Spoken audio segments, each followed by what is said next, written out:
Muy buenos días y bienvenidos a La Trinchera en la mañana de este sábado 1 de junio de 2024. Son las 8:24, 7:24 en Canarias y antes de comenzar a repasar las principales noticias os recordamos que nos gusta escuchar vuestras opiniones. Vuestras opiniones son la clave, el espíritu, la esencia de este programa. Hoy preguntamos ¿cómo creéis que acabará el caso Begoña Gómez? Podéis participar a través del número de WhatsApp al que nos podéis enviar vuestras notas de audio. En nuestro espacio de tertulia iremos escuchando vuestras opiniones. El teléfono es el 689 33 74 44, repito, 689 33 74 44. Además, también podéis opinar y contactar con nosotros a través de nuestra cuenta de Twitter, @trincherallamas. Ahora sí, vamos a repasar la actualidad esta semana con Javier García. ¿Qué tal, Javier? Muy buenos días, ¿cómo estás? ¿Qué tal? Buenos días, Manuel. El juez que abrió diligencias a raíz de la denuncia de manos limpias contra Begoña Gómez, esposa del presidente del Gobierno, levantó el pasado lunes el secreto de la causa a través de la cual se confirma que Begoña Gómez está siendo investigada. Es decir, el presidente Pedro Sánchez ha mentido y ha ocultado a los españoles durante 36 días la condición judicial de su mujer. Lo hizo tanto en su famosa carta difundida a través de Twitter como en las intervenciones que realizó posteriormente. El día que Pedro Sánchez amagó con dimitir, ya sabía que su mujer estaba siendo investigada por tráfico de influencias y corrupción en los negocios. Además de no hacer mención al respecto en esta carta, como decimos, tampoco lo mencionó en las declaraciones que posteriormente concedió a sus medios más afines. 29 de abril en Televisión Española. ¿Cree que puede acabar en algún tipo de imputación o investigación, que esto siga para adelante? Yo confío en la justicia, lo he dicho antes, confío en la separación de poderes, confío en la justicia y, por supuesto, en fin, confío en que todo esto se archivará, porque no hay causa.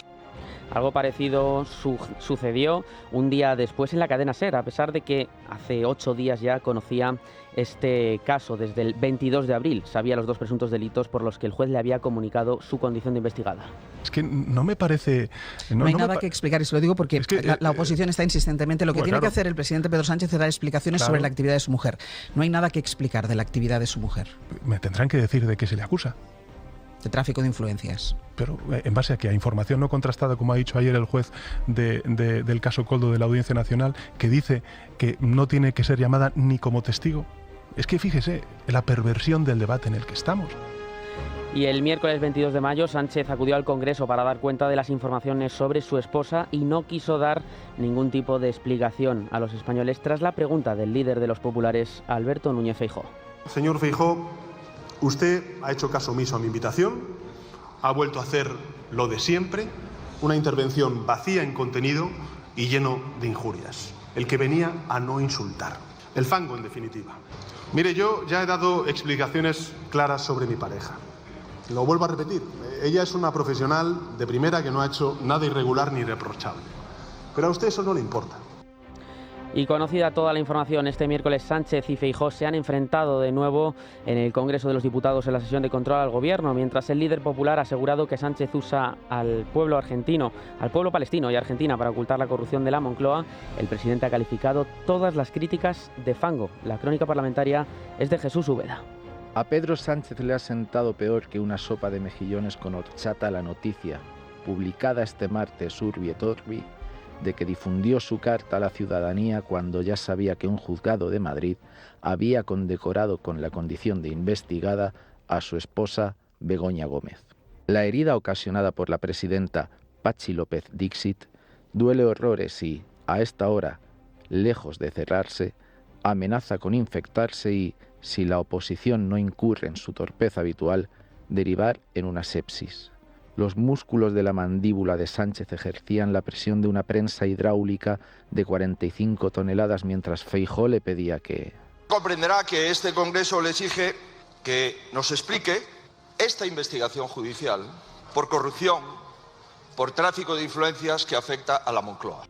El cíbor enamorado cortocircuitó y disparó sin ton ni son contra... Hazte oír, el de la motosierra, manos limpias... Netanyahu, toda la ultraderecha. Feijóo, impasible, recibió los balazos dialécticos de Sánchez como si fueran ositos de gominola y volvió a desenfundar. La Fiscalía Europea también investiga los contratos en los que está involucrada su esposa. Y hoy mismo salen nuevas informaciones sobre contratos y negocios de su esposa con empresas participadas del Gobierno. Usted lo sabía todo y lo tapó. Fue entonces cuando el sistema operativo de Sánchez terminó de colapsar y, con una sonrisa nerviosa y más rojo que un guiri borracho a las 5 de la mañana, desbordó su rabia recurriendo al fango y a los gobiernos de la vergüenza con Vox. Lo de Cayetana Álvarez de Toledo fue una ráfaga de ametralladora contra el ministro tridentino Félix Bolaños. Yo prefiero la motosierra al coche bomba, que fue el juguete de sus socios.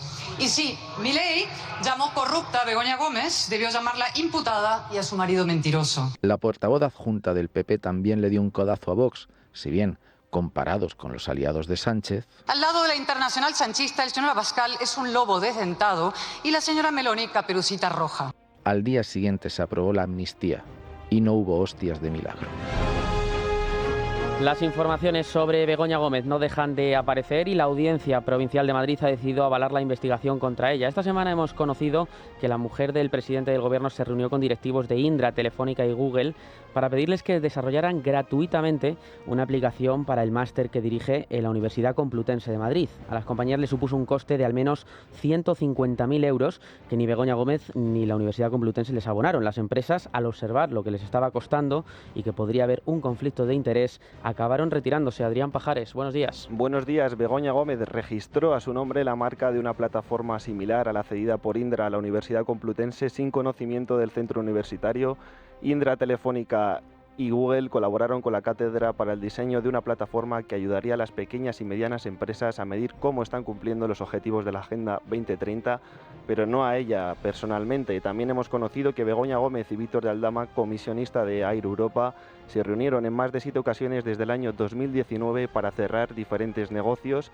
Así lo desvela esta semana Voz Populi, añadiendo que en la mayoría de las visitas estaba presente el entonces CEO de Globalia, Javier Hidalgo, y curiosamente Sánchez anunció la creación del fondo de rescate de 10.000 millones de euros y solo 4 meses después fue aprobada la inyección estatal para Air Europa, siendo la primera y la mayor de todas las repartidas entre las empresas españolas. Y sigue apareciendo más información, Adrián, porque los agentes de la UCO, de la Guardia Civil, se personaron este martes en la sede del Consejo Superior de Deportes, también en el Ayuntamiento de Madrid, para requerir documentación en el marco de la investigación, ¿no? Los agentes solicitaron información sobre expedientes relacionados con el empresario Juan Carlos Barrabés por orden del juez Juan Carlos Peinado, y ayer conocimos por la información publicada en Libertad Digital que el mismo Barrabés fue el beneficiado por las cartas de recomendación de Begoña Gómez de cara a concursos públicos, y la UCO ahora señala a la empresa pública Red.es que dio 10 millones en contratos públicos a Barrabés, y la Fiscalía Europea también ha preguntado al juez Peinado si la causa afecta a contratos con fondos europeos y ya analiza la documentación del procedimiento para determinar si es competente para investigar los presuntos delitos de tráfico de influencias y corrupción de los negocios. Bueno, pues esto es lo que tenemos. Suma y sigue, sigue y suma. Begoña Gómez está imputada, Begoña Gómez está siendo investigada desde el minuto 1 en el que se abrieron esas diligencias. Ya el juez instructor le comunicó su condición de investigada. Y Pedro Sánchez lo ocultó, lo sabía y mintió. No dijo nada. Lo estuvo ocultando durante más de un mes. Eso ya es un escándalo por sí mismo. Pero, muy bien, la mujer del presidente investigada por 2 delitos muy graves: tráfico de influencias y corrupción en los negocios. Pero hete aquí que suma y sigue, como digo. Sigue y suma. Esta semana hemos conocido, gracias a la prensa, a esa máquina del fango que Sánchez denomina la prensa libre, tal y como la califica, a la fachosfera, pues hemos conocido que la mujer del presidente consiguió, hete aquí, una aplicación gratuita con un coste de 150.000 euros desarrollada por 3 grandes empresas: Telefónica, Indra y Google. Que yo sepa, ninguna empresa regala nada a cambio de nada. Cualquiera de nosotros podemos ir y tocar a la puerta de Telefónica, Indra y Google y decirle: oiga, ¿me hace usted una aplicación, una herramienta por un importe de 150.000 euros? Y no te dejan pasar. te echan a la calle, directamente. Pensarán, bueno, ¿pero esto qué es? ¿Un chiste? ¿Un insulto? ¿Usted quién es? ¿Por qué le regalan una aplicación a la mujer del presidente? ¿Por ser quizás la mujer del presidente?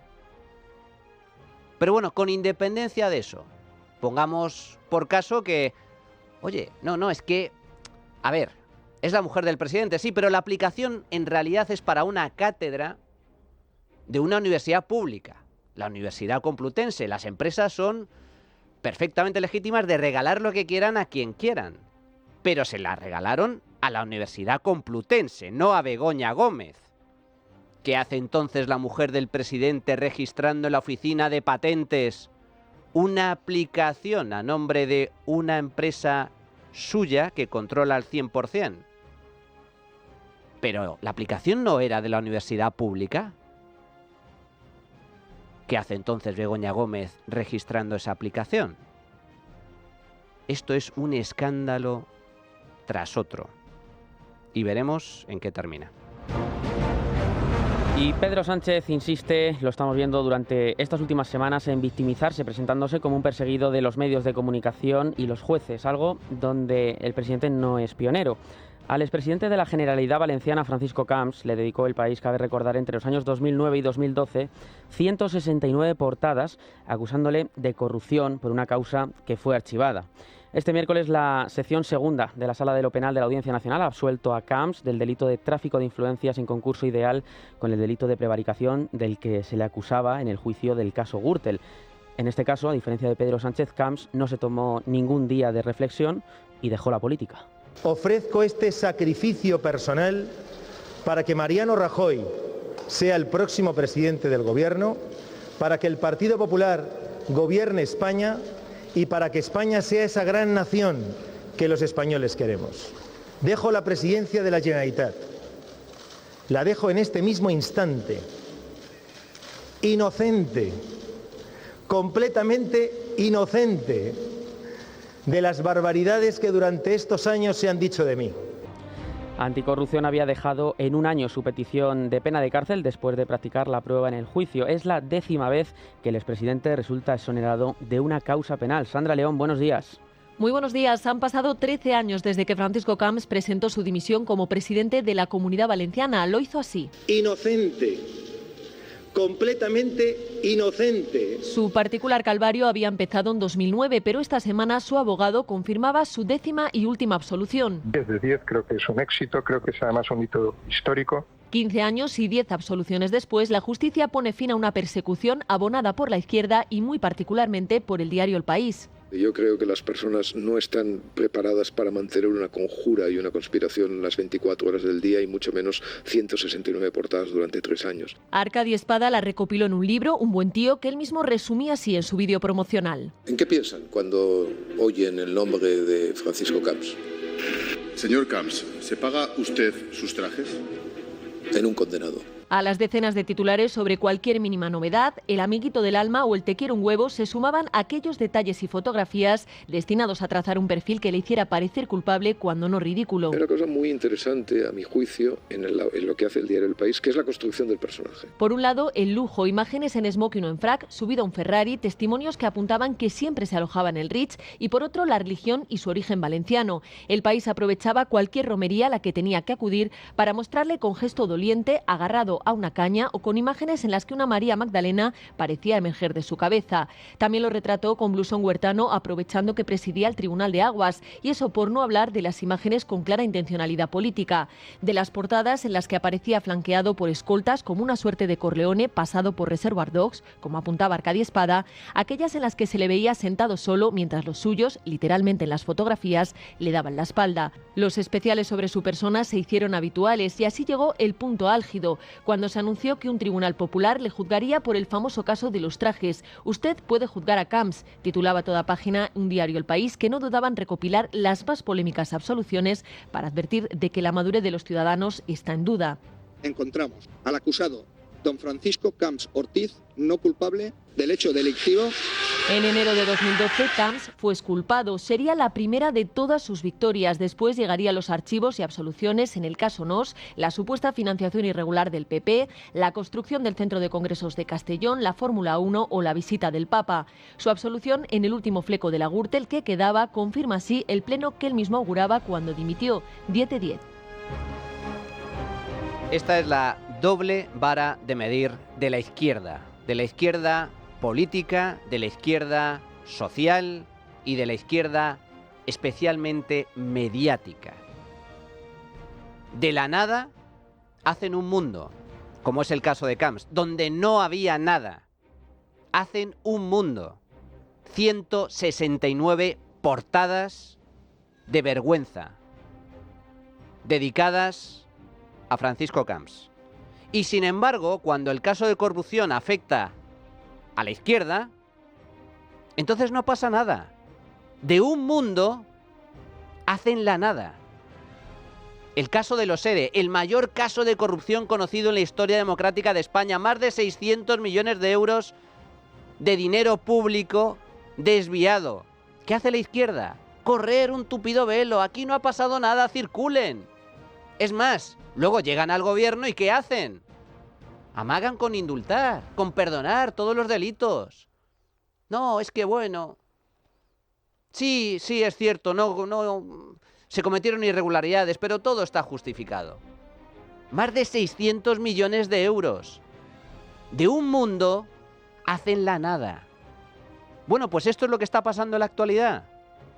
Pero hay una gran diferencia. A Francisco Camps, expresidente de la Comunidad Valenciana, en el momento en el que resultó imputado, dimitió. Dimitió ante las sospechas. ¿Cuál ha sido la reacción del presidente del gobierno? Fango, fango, fango, ultraderecha, fango, fango, fango. Aquí no dimite nadie. Es más, el presidente del gobierno amenaza a la prensa, amenaza a los jueces, amenaza al Estado de Derecho y la democracia misma con tal de desviar la atención y no asumir responsabilidad alguna. Hay algo que se llama vergüenza, hay algo que se llama dignidad, y ninguna de las dos las tiene Pedro Sánchez. Y España reconoce a Palestina como Estado el mismo día que lo han hecho Irlanda y Noruega. Es la otra gran noticia de esta semana. El presidente del Gobierno, Pedro Sánchez, ha anunciado este martes la histórica decisión en una declaración institucional en las escalinatas de la Moncloa, sin presencia de los medios y tampoco sin la posibilidad de preguntas, en la que ha expuesto la decisión en español y en inglés. Las fronteras que reconoce España son las que estableció el Consejo de Seguridad de la ONU en 1967. Comparezco ante todas y todos ustedes para trasladarles que en la reunión del Consejo de Ministros y Ministras de hoy, el Gobierno de España aprobará el reconocimiento oficial del Estado de Palestina. El Estado de Palestina debe ser, en primer lugar, viable, con Cisjordania y Gaza conectadas por un corredor y con Jerusalén Este como su capital, y unificadas bajo el gobierno legítimo de la Autoridad Nacional Palestina. Y desde hoy, 1 de junio, Israel prohíbe al consulado español en ese país atender a los palestinos, algo que España ha rechazado, por lo que desde el gobierno de Netanyahu amenazan con cerrar el consulado. José Manuel Álvarez, ministro de Exteriores. Esta mañana hemos trasladado una nota verbal al gobierno de Israel en el cual rechazamos cualquier cortapisa a la actividad normal del Consulado General de España en Jerusalén, porque tiene un estatuto que está garantizado por el derecho internacional y por la Convención de Viena. Por lo tanto, ese estatuto no se puede cambiar unilateralmente por parte de Israel y hemos pedido que se revierta esa decisión. Desde Israel, además, ven cómo España va un paso más allá de lo que están yendo Irlanda o Noruega, porque en estos países no se está escuchando a nadie decir que Palestina tiene que ser libre desde el río hasta el mar, como aseguró aquí en España la vicepresidenta segunda Yolanda Díaz, una proclama que aboga por la destrucción del Estado de Israel. Sí que dicen que hay que investigar si hay o no genocidio.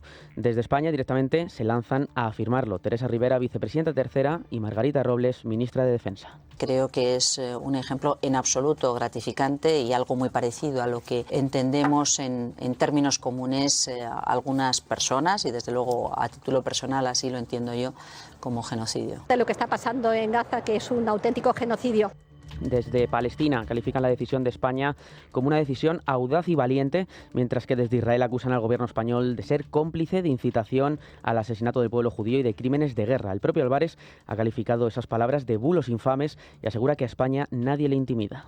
Nadie nos intimida y nadie separará al gobierno de España de apoyar la legalidad internacional, la justicia, el sentimiento profundo del pueblo español hacia Palestina y también la amistad hacia el pueblo de Israel. Nosotros no hacemos una política exterior reactiva a golpe de tuit. Tenemos muy claro y muy decidido cuál va a ser nuestro camino, cuál es nuestra agenda, y también nosotros decidimos el momento en el que actuamos. Nunca sobreactuamos.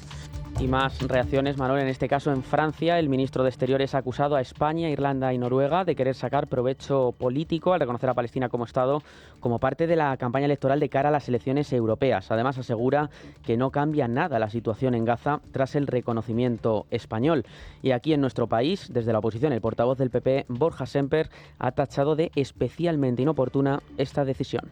Estamos a favor de una solución de dos estados, pero teniendo muy en cuenta también que el momento es capital, es crítico, es fundamental.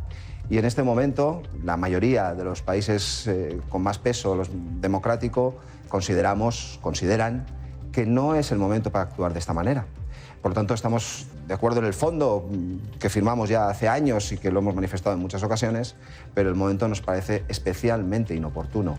La realidad es que el gobierno ha generado un conflicto diplomático de primer nivel, eso sí, sin retirar a su embajadora en Jerusalén, como se hizo con la embajadora en Argentina tras las declaraciones de Milei sobre la mujer de Pedro Sánchez.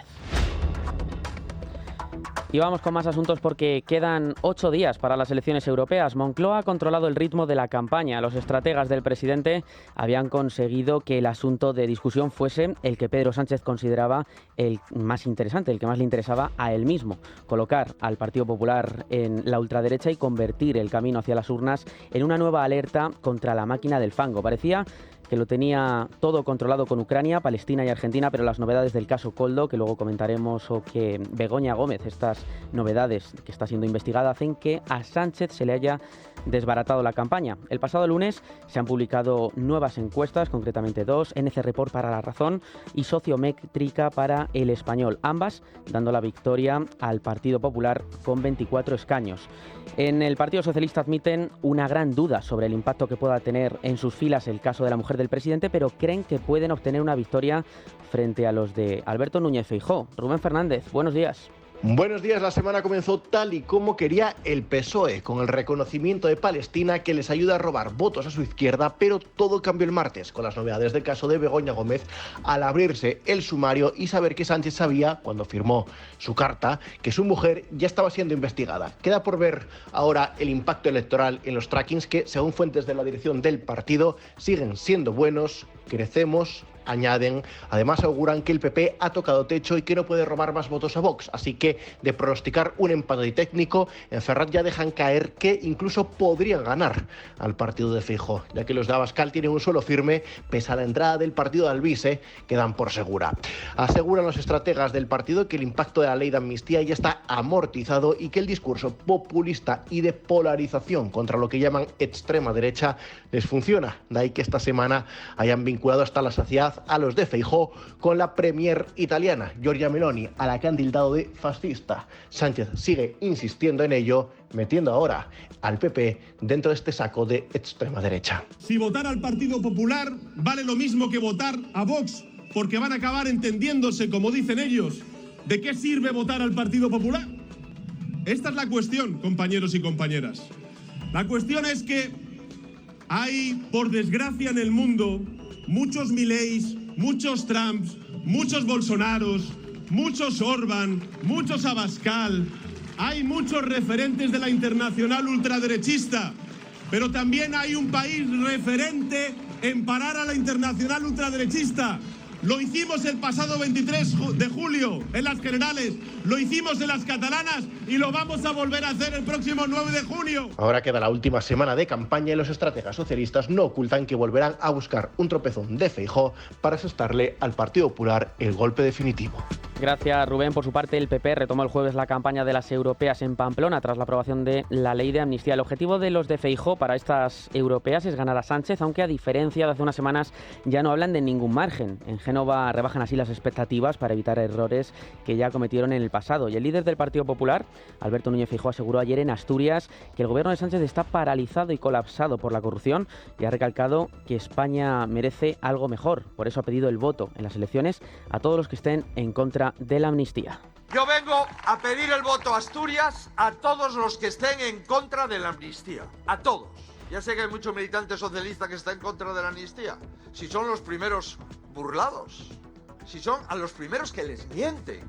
Les mienten primero a los suyos. Después les hacen creer la mentira y les tienden al resto.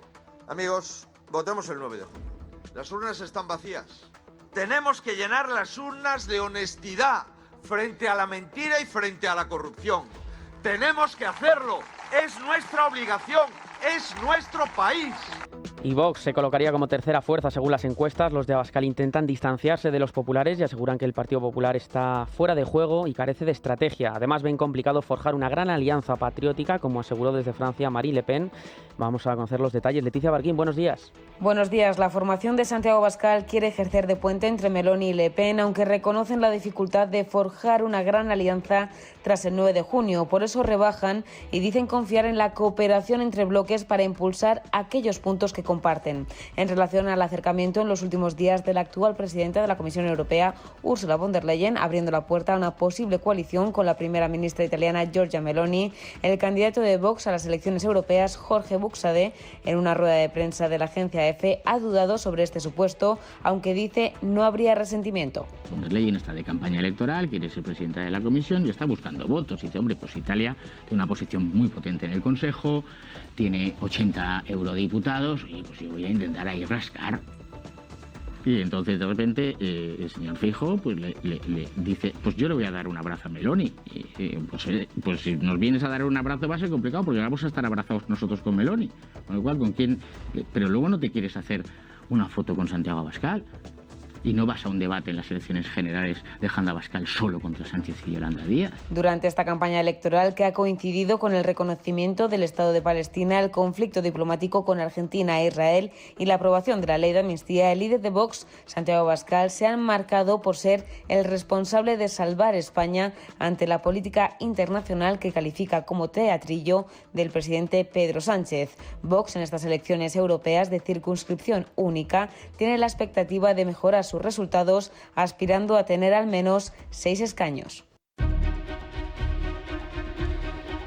Y en clave internacional, un terrorista armado con un cuchillo ha herido este viernes a varias personas en un mercado en el suroeste de Alemania. El atentado ha tenido lugar por la mañana en el escenario de un mitin político por parte de un crítico del Islam. El atacante fue abatido por la policía después de herir a 6 personas, entre ellas un policía. Se investiga ahora si este atentado tenía trasfondo político. En el momento del ataque, el político estaba repartiendo folletos en un stand con la bandera israelí y con el lema "Detener al Islam político".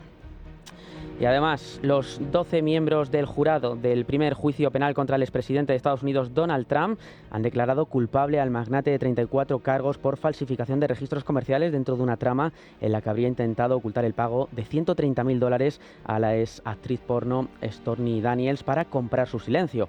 El jurado ha deliberado durante más de 9 horas en 2 días para llegar a esta conclusión. El juez ha agradecido al jurado su servicio y ha fijado la lectura de la sentencia para el próximo 11 de julio a las 10 de la mañana. Con esta condena, Donald Trump se convierte así en el primer presidente de Estados Unidos en ser condenado penalmente en el marco de un caso que el exmandatario ha denunciado en numerosas ocasiones como una caza de brujas en su contra instigada por la actual administración de Biden. Donald Trump afirma que ha sido un juicio amañado y liderado por un juez corrupto.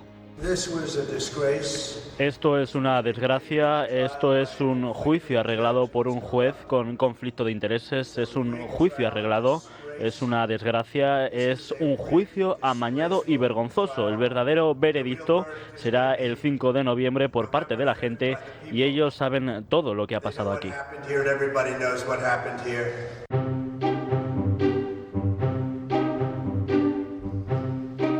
Bueno, y entramos en la parte de firma personal, como casi todos los sábados, de la mano de Miguel Ángel Pérez, responsable de Tribunales de Libertad Digital. ¿Qué tal, Miguel Ángel? Muy buenos días.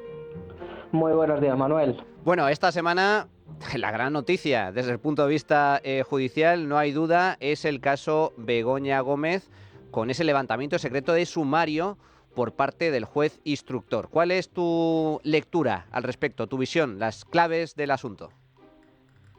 Bueno, esta semana, Manuel, la verdad es que ha sido clave en lo que es la investigación en el caso de Begoña Gómez, que como tú bien decías hace unos minutos, es el caso también de Pedro Sánchez, porque obviamente aquí en esta causa se está investigando un presunto delito de tráfico de influencias, que es aquella persona que influye en un funcionario o cargo público gracias a una situación de prevalimiento para sacar un beneficio. La situación de prevalimiento, obviamente, de Begoña Gómez la consigue porque es la mujer del presidente del gobierno, Pedro Sánchez.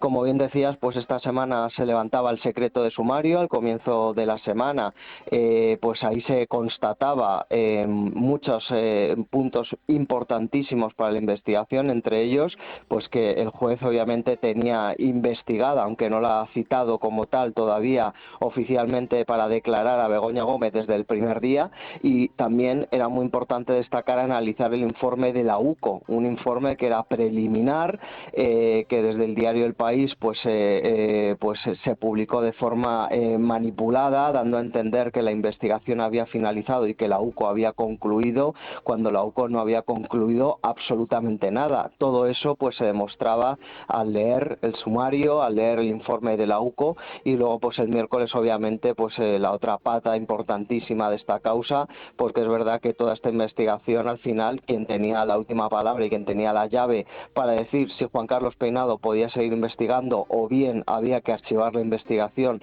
con el recurso que había presentado la Fiscalía, pues era la Audiencia Provincial de Madrid. ¿Qué nos encontramos? Pues nos encontramos una resolución muy contundente por parte de los magistrados de la Audiencia Provincial de Madrid, que dan no solamente un voto de confianza a Juan Carlos Peinado para que siga investigando, sino que afirmaban directamente en su resolución que existen indicios y hechos objetivos delictivos de Begoña Gómez en la intermediación para conseguir adjudicaciones a su amigo empresario Juan Carlos Barrabés, y también muy importante destacan los magistrados posiblemente a cambio de alguna contraprestación. Es decir, es verdad que hasta el momento pues hemos conocido, ¿no?, varias contraprestaciones que ha tenido Begoña Gómez, pero habrá que seguir investigando por parte del juez Juan Carlos Peinado para ver si ha habido otro tipo de contraprestaciones. Miguel Ángel, a modo de titular, y gracias al profundo conocimiento que tienes tú sobre este caso, el sumario, sobre casos anteriores, desde tu punto de vista, ahora mismo estamos en el periodo de investigación. El caso puede ser archivado o puede continuar y, por lo tanto, abrirse juicio para pues ver si hay o no hay un delito. Desde tu punto de vista, ¿crees que veremos a Begoña Gómez sentada en el banquillo? Pues yo creo que ahora, Manuel, esta semana se ha dado un paso más para poder ver a Begoña Gómez sentada en el banquillo. Es verdad que todavía estamos en una fase incipiente de la investigación, pero ha sido muy importante y muy relevante el espaldarazo que ha dado la Audiencia Provincial de Madrid a la investigación del juez Peinado, sobre todo en lo que hace referencia a esa intermediación de Begoña Gómez para conseguir subvenciones y adjudicaciones a Juan Carlos Barrabés. Como digo, todavía estamos en una fase primaria de la investigación. Como desvelamos en Libertad Digital, el juez Peinado pues ya encargó hace semanas a la IGAE e incluso pues a la UCO nuevos informes, pero desde luego es muy relevante que la Audiencia Provincial de Madrid hable de hechos objetivos de presuntos delitos cometidos por Begoña Gómez.